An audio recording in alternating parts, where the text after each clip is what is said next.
We met on Bumble. He was funny, kind, and unlike anyone I'd met before. We stayed up talking till 3 a.m. every night, and then one day he was just gone. No explanation, no goodbye, just silence.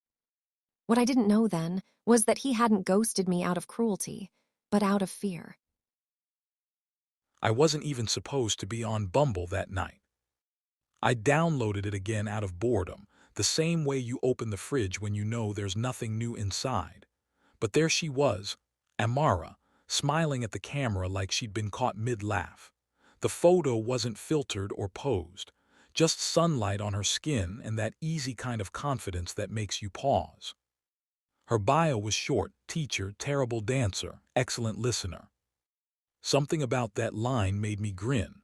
I swiped right before I could talk myself out of it. When the "it's a match" popped up, I actually laughed out loud. Then came the small panic that always follows. Now what do I say? I typed, "So, what's the soundtrack to your terrible dancing?"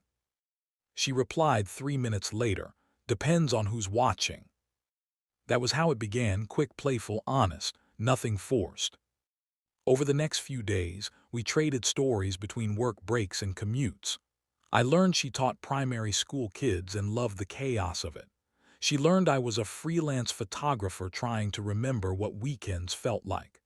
I sent her pictures of random things: a puddle reflecting neon signs, a coffee cup left on a park bench, and she always found something kind to say. Then she started sending voice notes. I wasn't ready for how warm her voice would sound, soft but certain, like she smiled while talking. I played them more than once, pretending it was to catch her accent properly, though the truth was I just liked hearing her. By the end of the week, she suggested we move to WhatsApp. That's when everything shifted from just chatting to something real. Our messages filled the gaps in our days. Good morning texts, memes, quick updates about the weather. Then, as nights got longer, deeper conversations. We talked about family, about what scared us, about the kind of love we'd seen and the kind we wanted to create. She told me she'd been single for almost a year. Her last relationship ended when she realized she was the only one showing up. She said it lightly, but there was weight behind it. I told her I hadn't dated seriously in a long time because I kept waiting for things to make sense before jumping in. She said, "Nothing ever makes sense. You just decide what's worth the confusion." That line stayed with me. We started calling each other on weekends. The first time, we talked for almost 3 hours. It didn't feel like an interview or a date. Just two people narrating pieces of their lives until they found places where the stories overlapped. Amara was open about everything: her faith, her family, her students, her dreams of traveling again. She made space for laughter even when she talked about hard things. I liked that balance in her. But the more she opened up, the more something uneasy started pressing on my chest. It wasn't about her, it was about me. I'd been burned before, ghosted, lied to, catfished once years ago in a way that still made my stomach twist. Those memories built walls I didn't even notice until someone kind came close enough to touch them. One night, after another call that ran too late, I lay staring at the ceiling, replaying everything she'd said. How she laughed when I told her about my awkward teenage years. How she'd mentioned her mum wanting to meet whoever she was seeing if he sticks around. That phrase, "if he sticks around," kept echoing. I started wondering what sticking around would even look like. I'd never dated a black woman before. Not because I didn't want to, just never happened. But the thought of stepping into her world made my nerves spark. I pictured walking into her family's house, everyone looking at me, wondering what I was doing there. It wasn't that I thought they'd reject me. It was the fear of not fitting, of being the wrong shape for her life. Then there was another voice in my head, colder, sharper. What if she's not who she says she is? What if she's too perfect, too patient? What if this is another setup to make you look like a fool? I hated that voice, but once it spoke, it didn't stop. Every time she sent me a message saying, "Hope your shoot went well," Or can't wait to meet you for coffee. The doubts tangled tighter. I'd start to type a reply, then erase it. She didn't know that I was checking her social media at midnight, looking for proof she was real even though she'd given me every reason to trust her. I'd zoom into pictures, trying to spot inconsistencies no one else would care about. Fear does that. It makes you rewrite innocence into threat. One Thursday evening, she called just to say hi. Her voice was cheerful, background noise of children's laughter filtering through from her after-school club. She said, "I told my friend about you today." That should have been a good thing. It was, really, but something about it made my throat close. I imagined her friends asking questions. What's he like? Is he serious? I didn't know the answers myself. After we hung up, I sat on my couch staring at my phone. Her last message glowed at the top of the chat. "You make the days lighter." I should have felt happy. Instead, panic spread under my ribs like cold water. I tried distracting myself, editing photos, scrolling news, even calling a friend, but her message kept flickering in my mind. "You make the days lighter." What if I could? What if I only disappointed her later? What if she realized I was smaller than the version of me she'd built in her head? By midnight, I still hadn't replied. By morning, I convinced myself it was fine. I'd message later, make a joke about falling asleep. She'd laugh. Everything would be normal. Except it was. That day I went out for a shoot and found myself checking my phone every few minutes, not to reply, but to make sure I hadn't replied accidentally. Each hour that passed without a message from me made it harder to break the silence. By evening, guilt mixed with fear until I couldn't tell which was heavier. I drafted a message. "Sorry I've been weird. You're amazing, I'm just overthinking." I stared at it, thumb hovering over send. Then the darker thoughts came back. What if she laughs about you later? What if she's telling her friends you're another clueless guy who fell too fast? What if this isn't real at all? I deleted the message. For 3 days I avoided opening WhatsApp. Her messages piled up quietly, first a simple "Hey, how's your day?" Then "You okay?" And finally, "I hope everything's fine." Each one felt like a weight on my chest. I started rehearsing explanations that made me sound rational. Work got crazy. I lost my phone. I needed space. But I knew none of them were true. The truth was worse. It was cowardice dressed up as caution. On the fourth night, I sat in my dark apartment, her chat still unread.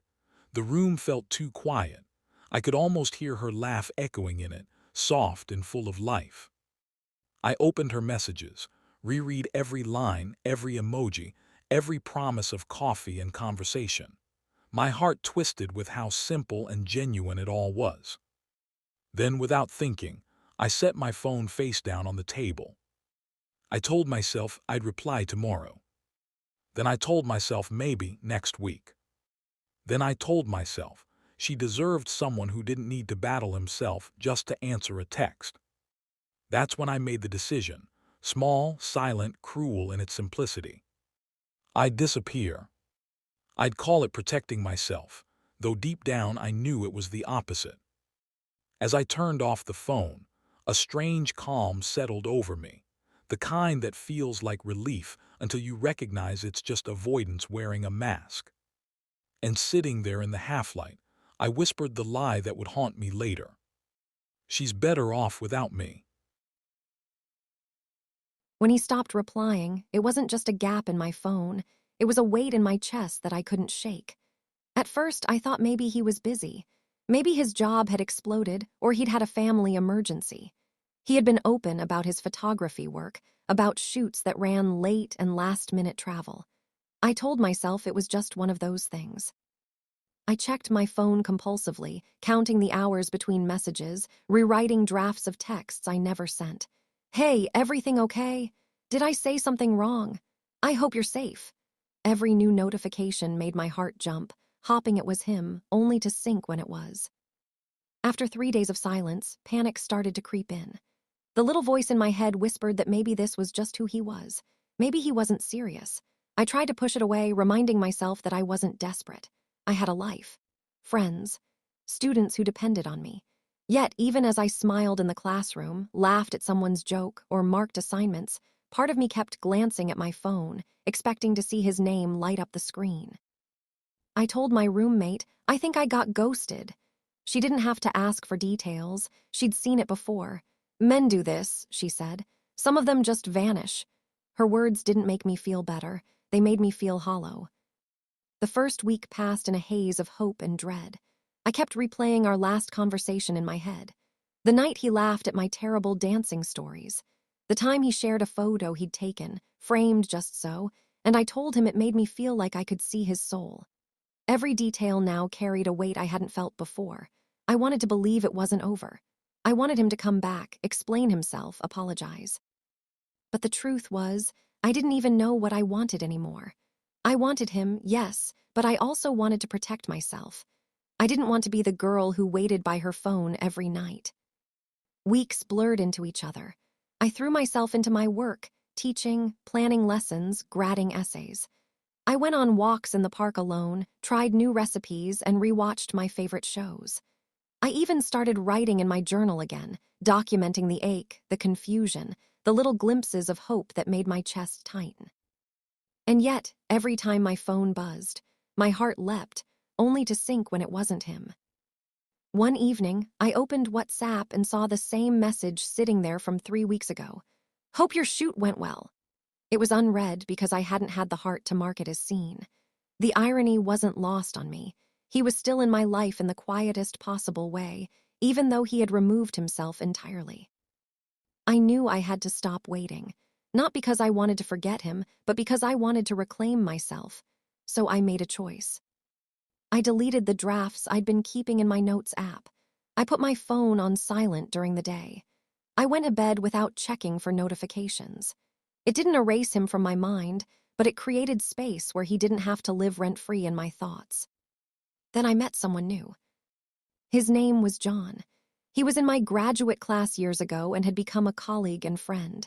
He is a British, tall, quiet but not shy, with a laugh that made the corners of his eyes crinkle. At first, I didn't think of him in that way. He was just a friend, someone who made the workday lighter. But small things began to shift.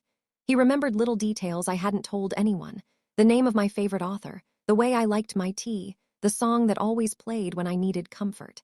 He made gestures that felt natural and unforced. A cup of coffee left on my desk before class. A quick text wishing me luck before a parent-teacher conference. These gestures, simple as they were, started to build a quiet safety I hadn't realized I was craving.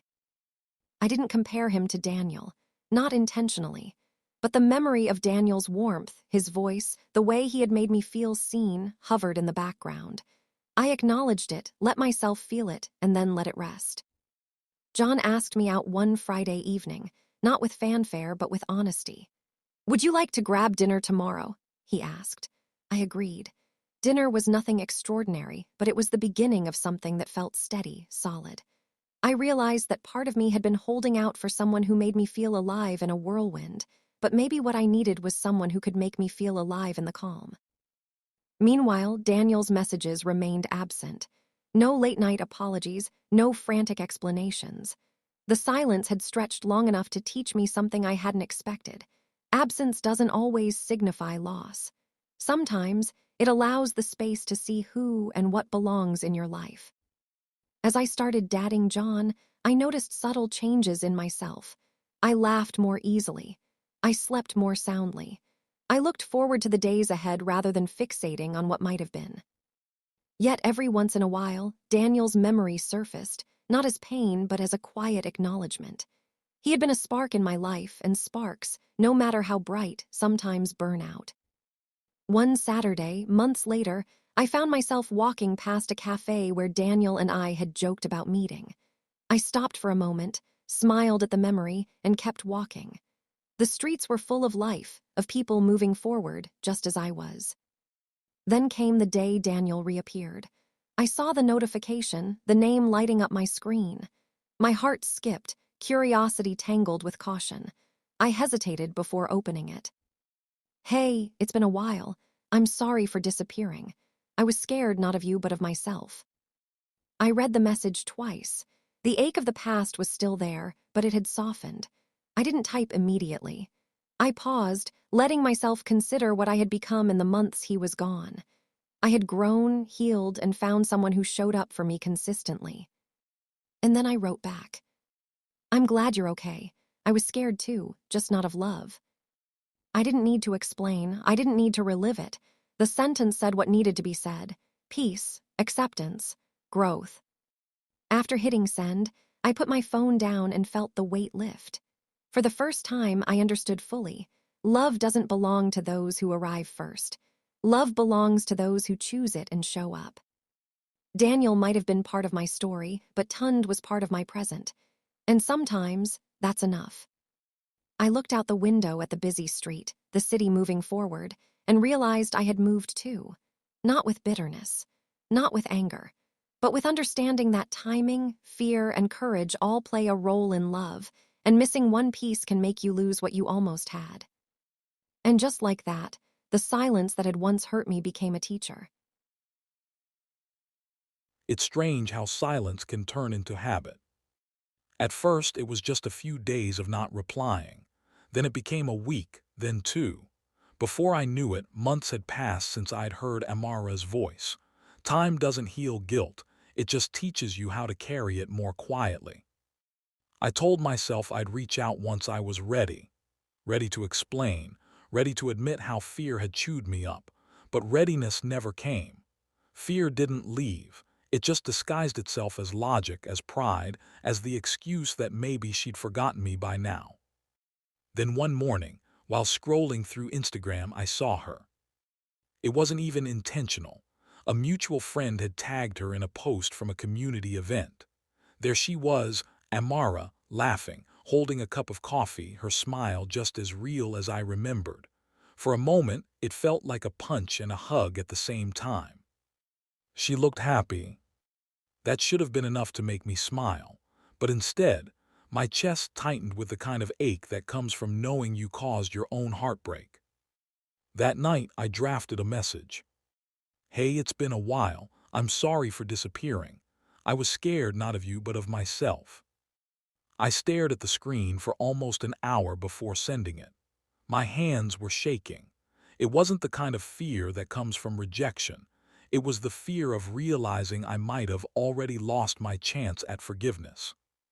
Her reply came the next day. I'm glad you're okay. I was scared too, just not of love. It was short, but it hit like a confession. Not angry, not bitter, just final. And in that finality, I realized something brutal. She had loved me enough to wait once. I'd made her wait. Days passed and I couldn't stop replaying everything. Her laugh, her voice notes, the way she'd ask, "Did you eat today?" Like it was the most natural thing in the world. The way she'd share stories about her students, always so full of light. Back then, I'd thought I wasn't enough for her. Now, I understood I hadn't even given myself the chance to be. For weeks, I hovered on her page like a ghost haunting his own mistakes. I saw her living, traveling, smiling. Then one picture stopped me cold, her at a cafe, sitting across from a man I didn't recognize. His hand was resting near hers, not touching, just close enough to show familiarity. I zoomed in, then laughed at myself for doing it. I didn't need to confirm what my gut already knew. She had moved on. It hurt, but not in the way movies make heartbreak look.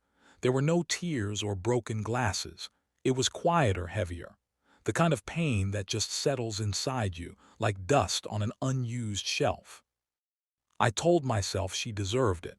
She deserved someone who didn't flinch at connection, someone who could meet her in the middle without hesitation. Still, a part of me wanted to see her again just once. Not to win her back, just to apologize properly, face to face. To tell her that she had been real to me, that none of it was a game, that I'd been scared of something I couldn't even name. I got that chance, though not the way I imagined. It was a Friday evening. I was covering a small photography exhibit downtown, independent artists, open crowd, soft music. I was checking my camera settings when I saw her. Amara. She looked almost the same, maybe even more herself. Her hair was different, shorter, curled at the ends. She was standing near a painting, talking to a man, the same one from the photo. He had the kind of calm presence that made everything around him feel steady. For a moment I just stood there, frozen between past and present. She turned slightly, and our eyes met. Recognition flickered across her face. Then she smiled. Not the wide grin I remembered, but a polite, warm one, the kind people give to someone who's become a story, not a chapter. "Hey," she said softly when I finally walked up. "Hi," I managed. My voice came out smaller than I expected. She glanced at the camera in my hand, still chasing moments. "Trying to," I said. The man beside her turned, offered a friendly nod. "You must be Daniel," he said. His tone wasn't confrontational, just curious. Amara hadn't said much, but enough for him to know my name. That realization stung more than I'd expected. "Yeah," I replied, shaking his hand. "Nice to meet you." He excused himself politely, leaving us standing near the wall of framed photos. I wanted to say 1,000 things, that I missed her, that I thought about her every day, that I finally understood what fear had cost me, but none of the words felt fair now. She had moved on, and dragging her back into my regret felt selfish. So I just said, "You look happy." "I am," she said simply. Then after a pause, "And I hope you are too." That was all. No anger, no bitterness, just kindness. And in that moment, standing in the low hum of the gallery lights, I realized what closure really meant. It wasn't dramatic. It wasn't cinematic. It was this: two people standing on opposite sides of what used to be love, wishing each other peace. When she turned to rejoin him, I watched her go, feeling something loosen inside me. For the first time in months, I wasn't angry at myself. I was just human, fallible, capable of both love and fear. I walked outside into the cool night, camera strap hanging loosely from my shoulder. The city lights reflected off the wet pavement, each one a tiny flicker of possibility. I took a deep breath, tilted my camera toward the street, and took a photo. A couple walking hand in hand, laughing, unaware of the man framing them in his lens. When I looked at the picture, I smiled, not with sadness but with acceptance. Love, I realized, isn't just about finding the right person. It's about being the right person when they find you. I hadn't been ready when Amara found me, but maybe that's okay. Maybe some people are meant to teach you what love requires before you're capable of giving it. As I walked away, her voice echoed faintly in my memory. "You make the days lighter." Maybe I did once. Maybe she does that for someone else now. And maybe that's enough. The night air felt gentle on my face as I whispered, almost to myself, "Don't let fear win again." And for the first time, I meant it.